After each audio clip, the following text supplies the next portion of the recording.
I'm going to be talking about, so my problems that I'm trying to address are residential and light commercial energy consumption. To give you a little bit of a context, about 20% of US energy use is residential buildings, about 18% is commercial buildings, about 16% of US energy use is passenger cars and light trucks, and food accounts for about another 16% of the US energy budget. And about 20 to 30% of the buildings' energy use, there's estimates that about 20 to 30% of that can be reduced with basically no decrease in standard of living, et cetera, from people. So we have a big opportunity here of low-hanging fruit. And that work was done by Karen Martinez, who's in the room, as well as Paul Stern, the American Physical Society, and McKinsey and Company. So to jump into things is the right, okay, thanks. Okay. So currently, various technological, economic, and policy tools are being explored for accelerating climate and energy solutions. And today I'm going to provide a framework for the different types of behavior and energy interventions that can be added to that toolbox. And then, so that'll be the first 10 minutes. And then making use of this framework, the last 10 minutes, I'll tell you about current work that we're doing at Stanford along these lines. So the behavioral tools and techniques that can be applied at many different intervention levels. And by intervention, I mean a policy, a program, a product, et cetera, that serves to change behavior. We've adapted a successful framework from public health for organizing the types of interventions. So the types include policy interventions, interventions at the level of the physical environment, which would include the built environment, buildings, and technology, media and marketing interventions, and community-based interventions, such as schools or neighborhood programs. And then there's the individual level. Using complementary interventions at multiple levels is most effective for reducing change. For example, making a city walkable will increase walking rates, but using media coverage and promoting walking clubs will increase the rates even more. At each of these levels, there are many behavioral principles or techniques that can be used to enhance success. And I'm going to provide examples of interventions at each of these levels, and then also illustrate principles or techniques that can be used at each. So we'll start with policy. I'm specifically defining policies as formal rules which may be instituted by the government, utility companies, or other organizations. There are many behavioral tendencies that can be taken advantage of by policy, and these are often studied in the field of behavioral economics. So to give an example, participation rates in programs average 25 to 50% higher when individuals are put into a default program and they must opt out to participate, in contrast to programs where people must join or opt in. Such effects have been observed in organ donation, 401k plans, and some green electricity or carbon credit programs. This occurs for a variety of reasons, such as an assumption that the default implies advice or the norm, the tendency of people to procrastinate or have inertia, or the status quo bias, where individuals value what they already have more than what they don't. As a second example, people tend to avoid paying a higher upfront cost, even if their energy savings will more than pay back for the extra cost. And it's interesting to note that this occurs with inexpensive items, such as CFLs, as well as more expensive items like solar panels. So the fact that it occurs for the less expensive item indicates it's not just an indication of the amount of disposable income that people have. In order to address the problem with solar, Berkeley, California instituted a program in which the cost of solar was incorporated into homeowners' property taxes and then amortized or spread out over 30 years. And just sort of as a footnote, that grew into the PACE financing program and had a chance of making it at a national level, but the last I heard, that ran into problems with the financing organizations and isn't going to be happening, unfortunately. The general tendency of people to steeply discount the value of future paybacks has prompted a lot of research in numerous fields, including cognitive neuroscience, and the perspectives from those fields might suggest additional innovative solutions. Okay, so at the level of the physical environment, I'm going to focus on the built environment, but if you're interested in more about buildings, technology interfaces, et cetera, I have a much longer version of this presentation on the web that I can point you to. So in many European cities, the percent of urban trips made by biking and walking totals about 30 to 40%, whereas in the US, this number totals around 7%.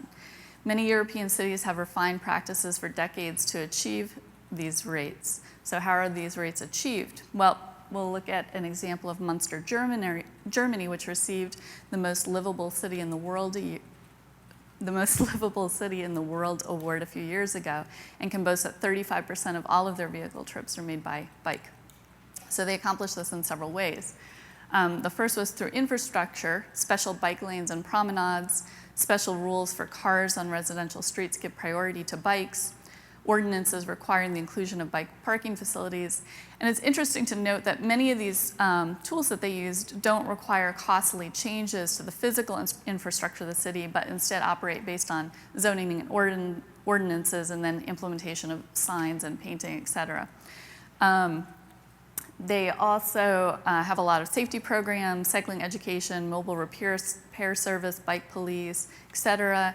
And then they couple that or enhance that with promotion programs like postcards, billboards, a virtual bike tour, yearly community events, et cetera. And this example in particular also raises the issue that some climate and energy solutions have politically desirable co-benefits, in this case, the health co-benefits of increased physical activity to address significant problems of obesity and cardiovascular disease. So that may give it some extra weight in convincing policymakers to implement changes. Moving on to the media and marketing techniques, there's a broad array that could be used to accelerate climate and energy solutions. I'm going to focus on one genre that I think is amazing, really interesting, called the serial drama. These are similar to US soap operas or sitcoms, but serve as powerful forces of positive social change. As such, they're considered entertainment education. And we have a couple of experts in the room here that might be able to tell us more on this later. So in Mexico, some examples to illustrate their success include in Mexico, where the serial dramas began, a serial drama on literacy urged viewers to get their reading materials at the capital's distribution center. Fully 25,000 viewers showed up to get their reading materials the day after they were urged to do so. Another, from 1977 to 1986, when the Televisa family planning soap operas were on the air, Mexico underwent a 34% decline in its population growth rate, causing USAID and Mexico to write, "These soap operas have made the single most powerful contribution to the Mexican population success story." Today, the serial dramas have been adapted in over 25 countries on issues ranging from domestic violence to personal hygiene and HIV prevention. In the 70s and 80s, the US saw shows in this vein like All in the Family, Different Strokes, et cetera. So how do they work? Humans love stories, so about two-thirds of the formula is entertainment. But the important element is that these shows allow people to learn about new behavior through modeling or by observing and imitating others, which humans do perhaps more than any other species. In this case, the models or the TV actors serve to instruct by providing information about real-life resources, create norms based on what's observed, even though it doesn't necessarily accurately reflect the state of the real world, to build self-confidence or self-efficacy by viewing a model developing ways of successfully coping with barriers, and to demonstrate expected outcomes by showing models taking a course of action that then is either rewarded or punished, either through material outcomes or social approval. It accomplishes this by having a positive, a negative, and a transitional character. The positive characters are ones who exhibit the desired social behavior and experience good outcomes as a result. The negatives are the opposite, and the transitional characters are individuals who begin exhibiting the undesirable behavior but transition to the desirable, like the producers hope the audience will do. So one might imagine that elements of this technique could be applied in other US appropriate media sources, climate change, reality TV shows, et cetera, et cetera. And then the last type of intervention that I'll go over is community-based. And this mostly involves personal or face-to-face contact, whether it be from friends, block leaders, representatives of organizations, et cetera. These programs can be extremely successful, and if designed so that they tap into existing social networks, they can be made cost-effective.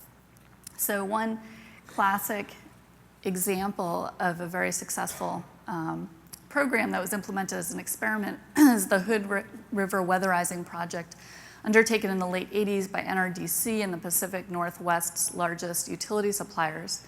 Initially, less than 10% of the customers signed up for the voluntary program. However, when the project switched to relying heavily on local residents, such as speakers at schools and churches and door-to-door contact, 85% of the households had enrolled in 2 years and 95% by the end. Australia's Watermark program is another example. They have had hundreds of volunteers sit down at kitchen tables with thousands of residents to collect and share best practices for reducing water use, and they've adapted that to an energy mark program. Gore's 1,000 Soldiers is one you're likely familiar with. Interfaith Power and Light is another example. So why do these programs tend to be so successful? There's several techniques that tend to be more difficult to implement in other types of interventions. Messages feel personal, not anonymous. The messengers can cater the information for people like me. There's enhanced learning through direct experience or through observation of close others. And this type of intervention is also amenable to several additional tools. Some include goals, feedback, overcoming barriers in practice, which are some of the most effective behavior change techniques in public health. Oops, sorry, I didn't mean to skip ahead. And then group feedback in competitions, and then also commitment. So how can we expedite the development of successful interventions? I'm going to go through these few slides quickly to get to the second part of the talk.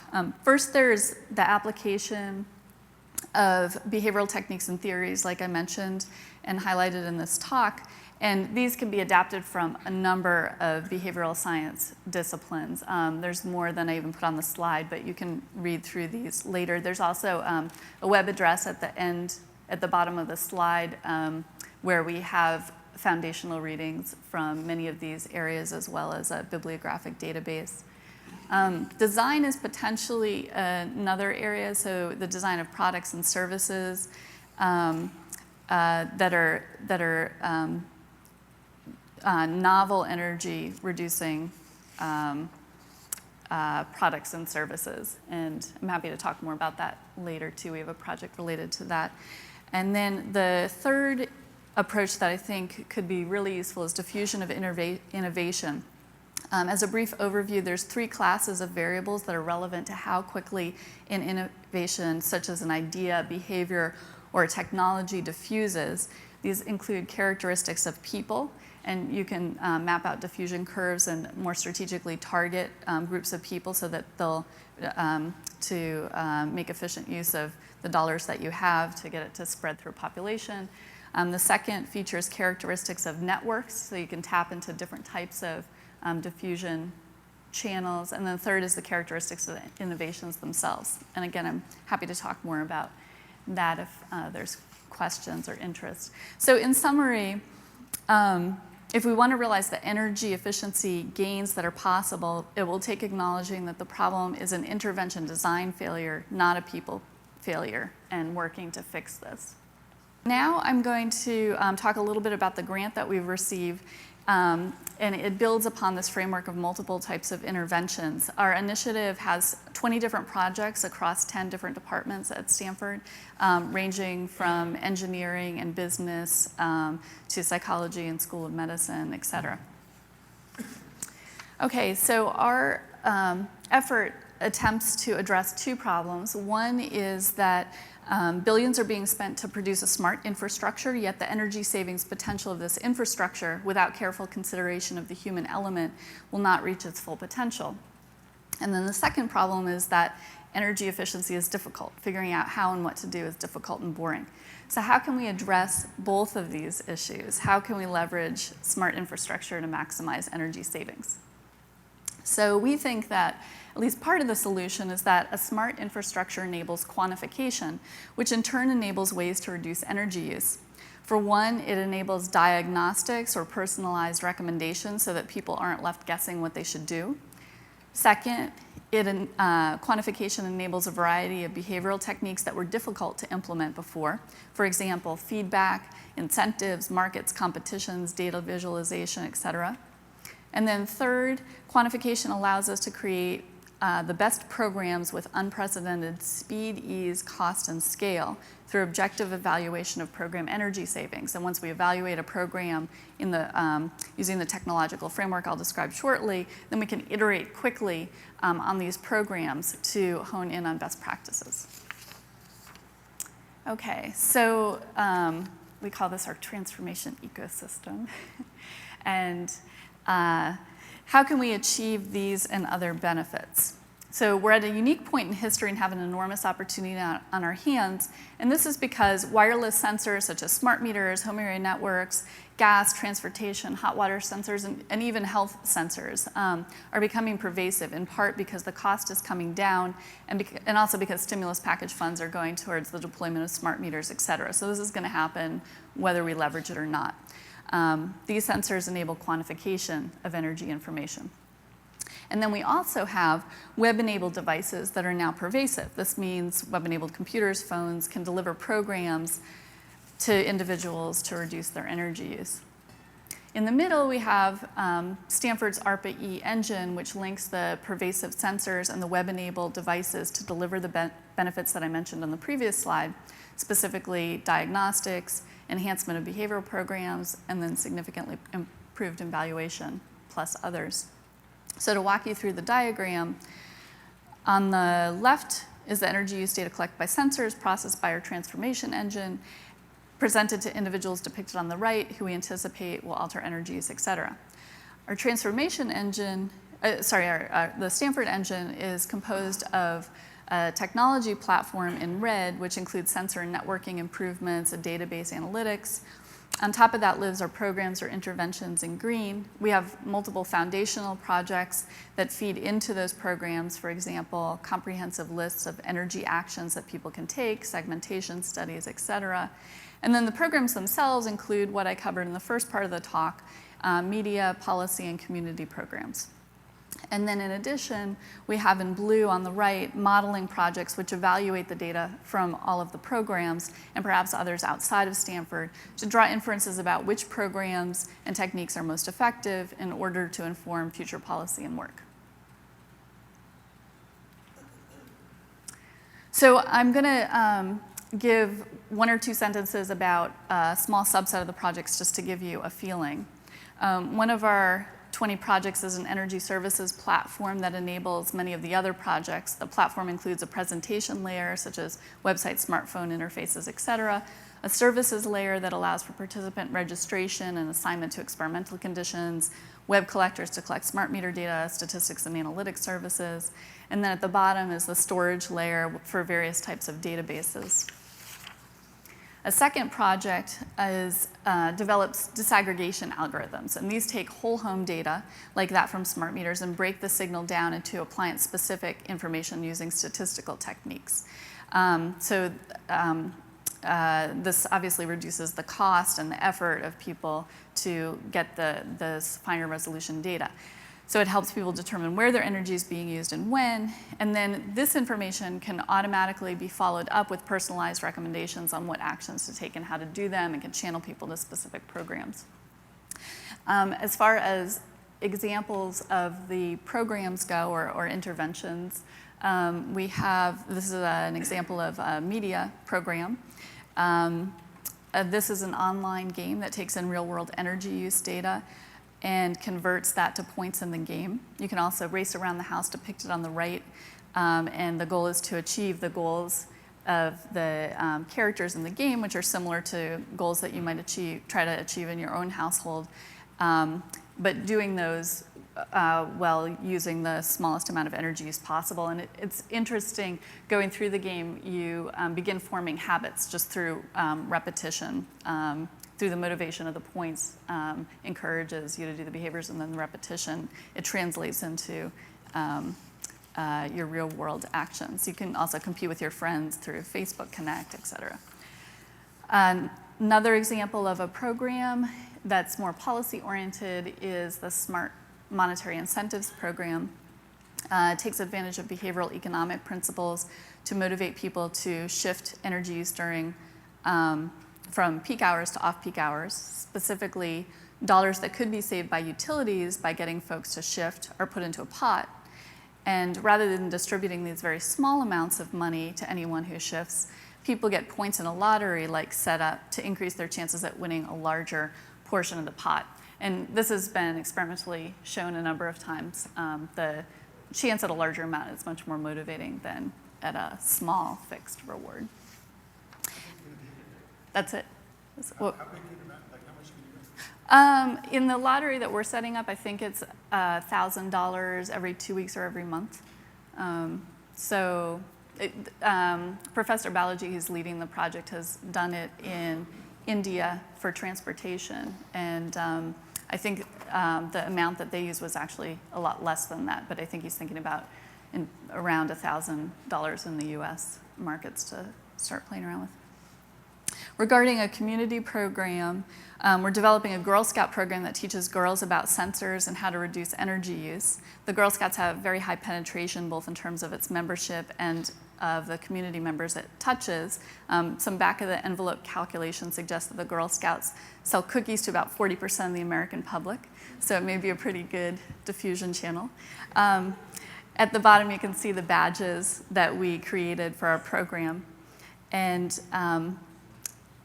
the idea is to work with community programs like this to help people get to our website or sell platforms so that then the diagnostics can be performed, they can be engaged, and then channel them to programs that lead to action. Yeah.